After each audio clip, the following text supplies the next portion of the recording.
నమస్తే, నేను వెంకట్, సుమన్ టీవీ బైన్సా.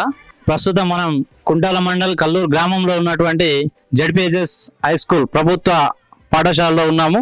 ఈ యొక్క స్కూల్ పరిస్థితి ఏంటి, ఈ స్కూల్లో ఎంత స్ట్రెంత్ ఉంది, దీన్ని డెవలపింగ్ ఏ విధంగా ఉంది అనేది తెలుసుకోవడానికి మనం ప్రస్తుతం ఈరోజు ఇక్కడికి వచ్చాము. అక్కడికి వెళ్ళి టీచర్స్ని అడిగి ఆ స్కూల్ యొక్క వ్యవస్థ అనేది ఎలా ఉందో అడిగి తెలుసుకుందాం. ఇప్పుడు మనము ఈ యొక్క పాఠశాల హెడ్ మాస్టర్ గారి వద్ద ఉన్నాం. మనం ఈ యొక్క పాఠశాల యొక్క వ్యవస్థ ఏంటిది, అసలు స్ట్రెంత్ ఎందుకని తక్కువగా ఉంది, ఈ స్కూల్లో ఎలాంటి స్పెషలిటీస్ ఉన్నాయి, మరి ఎలాంటి స్పెషలిటీస్ లేవు, స్ట్రెంత్ ఎంత ఉంది, టీచింగ్ ఫీల్డ్ ఎంత ఉంది, దాన్ని బట్టి మనం సార్ని అడిగి తెలుసుకుందాం. సార్ చెప్పండి. సార్ రాజేశ్వర్, ఇటీవలే నేను ప్రమోషన్ పైన కడమ హై స్కూల్ నుంచి స్కూల్ అసిస్టెంట్ నుంచి పదోన్నతి పొంది హెడ్ మాస్టర్గా జడ్పీహెచ్ఎస్ కల్లూరుకి నియమించబడ్డాను సార్. నేను అచ్చి నుంచి చూస్తున్నాను సార్.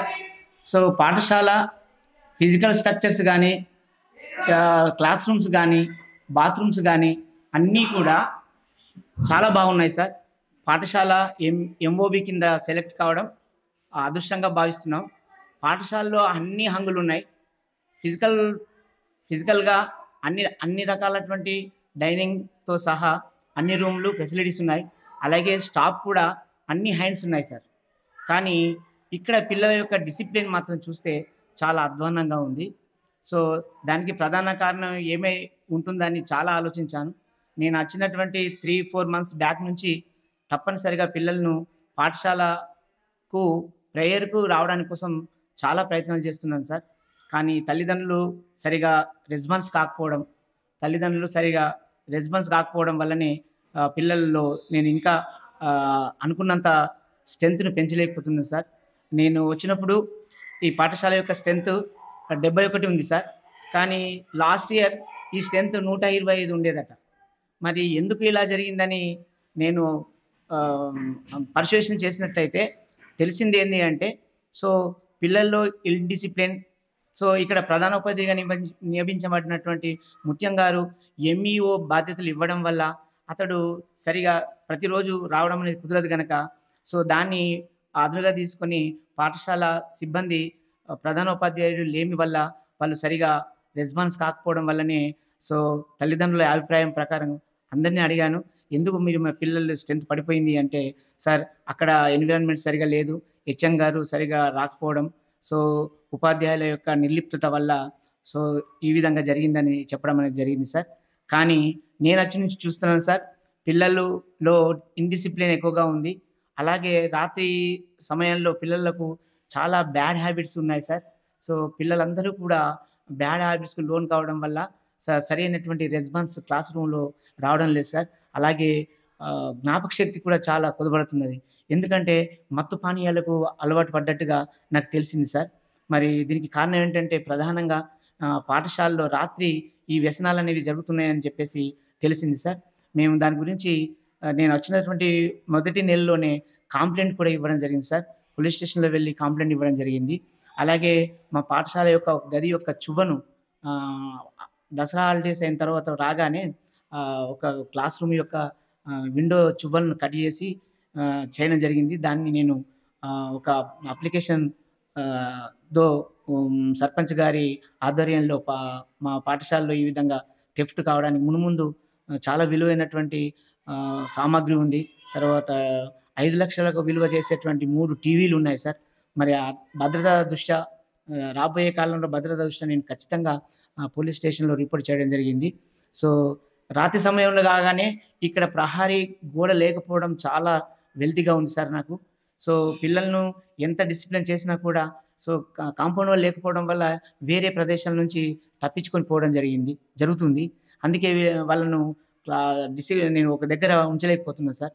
మెయిన్గా డిసిప్లిన్ ఉంచుతూ వాళ్ళను సక్రమంగా చేయడానికి నేను శతవిధాలుగా ప్రయత్నం చేస్తున్నా.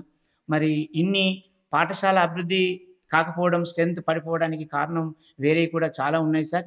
సో ఇటీవలే మోడల్ స్కూల్ రావడం, కుంటాల దగ్గర కుంటాల్లో మోడల్ స్కూల్ రావడం, అలాగే కేజీబీలు ఉండడం, అలాగే రకరకాలటువంటి ప్రైవేట్ పాఠశాలలు కావడం వల్ల ప్రభుత్వం యొక్క పాఠశాలలో స్ట్రెంత్ పడిపోవడం చాలా శోచనీయంగా ఉంది సార్. సో మా పాఠశాలకు సరే నేను ఈ ఇతర వాటి గురించి నిందించను సార్. కానీ మేమేంటంటే తల్లిదండ్రులకు ఒక్కటే రిక్వెస్ట్ చేస్తున్నాను. ఇక్కడ ఈ పాఠశాల అన్ని విధాలుగా అన్ని హంగులతో సక్రమంగా ఉంది. ఒక్క లేమి మాత్రం కాంపౌండ్ వాల్ లేకపోవడం అనేది అది పెద్ద డిసడ్వాంటేజ్‌గా ఉంది. అది తప్పితే మా మా పాఠశాలలో అన్ని సబ్జెక్ట్‌కి సంబంధించినటువంటి ఉపాధ్యాయులు ఉన్నారు సార్. ఈవెన్ పీఈటీతో సహా ఇన్‌ఫ్రాస్ట్రక్చర్‌లా గానీ, అన్ని హ్యాండ్స్ గానీ చక్కగా ఉన్నాయి సార్. మేము తప్పనిసరిగా పిల్లలను రిక్వెస్ట్ చేస్తున్నాను తల్లిదండ్రులేంటంటే, దయచేసి మీరు ఇతర పాఠశాలలకు దూరంగా ఉన్న ప్రభుత్వ పాఠశాల నర్సాపూర్ జీకి కూడా 9థ్ క్లాస్‌లో పిల్లలు కల్లూరు నుంచి వెళ్ళినట్టుగా సమాచారం నేను తెలుసుకున్నాను సార్. మరి దయచేసి రాబోయే కాలంలో మీరు తప్పనిసరిగా ఈ పాఠశాలను వినియోగించుకొని ప్రభుత్వ నిధులు ఈ లక్షల రూపాయలతో నిధులు సేకరించినటువంటి ఈ పాఠశాలను మరి ఎందుకు పనికి రాకుండా చేయడం అనేది చాలా బాధాకరంగా ఉంది సార్. నేను ఒక ప్రధానోపాధ్యాయుడిగా చాలా మదన పడుతున్న విషయం ఏంటంటే, తల్లిదండ్రులు చొరవ తీసుకొని నాకు సపోర్ట్ ఇస్తే, అలాగే సర్పంచ్ గారు గానీ, వీడీసీ వాళ్ళు గానీ నాకు సపోర్ట్ చేస్తే తప్పనిసరిగా ఫ్యూచర్‌లో ఈ బడిని ఒక ఆదర్శ పాఠశాలగా తీర్చిదిద్దాలని నేను చెప్తున్నాను సార్. సో, మరి ఇలాంటి అవకాశం నాకిచ్చినందుకు టీవీ గారికి ధన్యవాదాలు. Okay sir. అయితే ఇంత మంచి పాఠశాలలో ఇన్ని అంగులు కలిగి ఉన్నటువంటి పాఠశాలలో గవర్నమెంట్ అనేది ఇంగ్లీష్ మీడియం చేస్తామని చెప్పేసి కూడా చెప్పింది కదా, దాన్ని ఉద్దేశించి కంప్యూటర్స్ కూడా వచ్చినాయి మనకు. ఆ కంప్యూటర్స్ని యూజ్ చేస్తున్నారా, లేకపోతే పిల్లలకి ఏమన్నా కంప్యూటర్ మీద టీచింగ్ అనేది ఇస్తున్నారా, లేకపోతే అవి వృధాగానే పడి ఉన్నాయా? మళ్ళీ ఇంకో విషయం ఏంటంటే సార్, మాకు తెలిసిన సమాచారం ప్రకారము కొద్ది రోజుల క్రితము ఈ యొక్క పాఠశాలలో ఒక స్టూడెంట్ బ్యాగులో నుంచి డ్రగ్స్, గంజాయి పొట్లం అనేది దొరికింది అని చెప్పేసి మాకు తెలిసింది సార్. మరి అలాంటివి ఇక్కడ స్కూల్‌కు తీసుకొస్తున్నారు అని అంటే అది ఎంతవరకు ఎవరి నిర్లక్ష్యము సార్? అది ఒకసారి చెప్తారా సార్? అలాంటి మాదక ద్రవ్యాలు దొరికినాయనేది నా ప్రెజెన్స్‌లో జరగలేదు సార్. అది ఇంతకుముందు జరిగిండొచ్చు. అది నాకు నా పరిధిలోకి రాలేదు సార్ అది. నేనొచ్చిన నుంచి మాత్రం పిల్లల్ని చాలా కంట్రోల్ చేయడానికే ప్రయత్నం చేస్తున్నాను సార్. ఇక మీకు అడిగినటువంటి కంప్యూటర్ ల్యాబ్ గురించి అన్నారు కదా సార్. కంప్యూటర్ ల్యాబ్స్ అనేది ఇంతకుముందు నేను రాకన్నా ముందు అవి నిర్వహించేవాళ్ళట. మరి అక్కడ ఇన్‌ఫ్రాస్ట్రక్చర్‌గా గానీ, కంప్యూటర్స్ అన్నీ చెడిపోయి ఉన్నాయి. ఆ ల్యాబ్ అనేది నిరుపయోగంగా ఉంది సార్. నేను ఈ మధ్యనే దాన్ని చూసి, దాన్ని శుభ్రం చేసి మళ్ళీ రాబోయే కాలంలో కంప్యూటర్స్ వచ్చే అవకాశాలు ఉన్నాయి సార్. మా పాఠశాలకు తెలిసింది. ఎంఆర్‌సీ నుంచి ఈ విషయాన్ని తెలిసింది. దాన్ని తప్పనిసరిగా నేను దాన్ని శుభ్రం చేయించి మళ్ళీ కంప్యూటర్ జ్ఞానాన్ని పిల్లలకు ఇవ్వడానికి నేను ప్రయత్నం చేస్తాను సార్.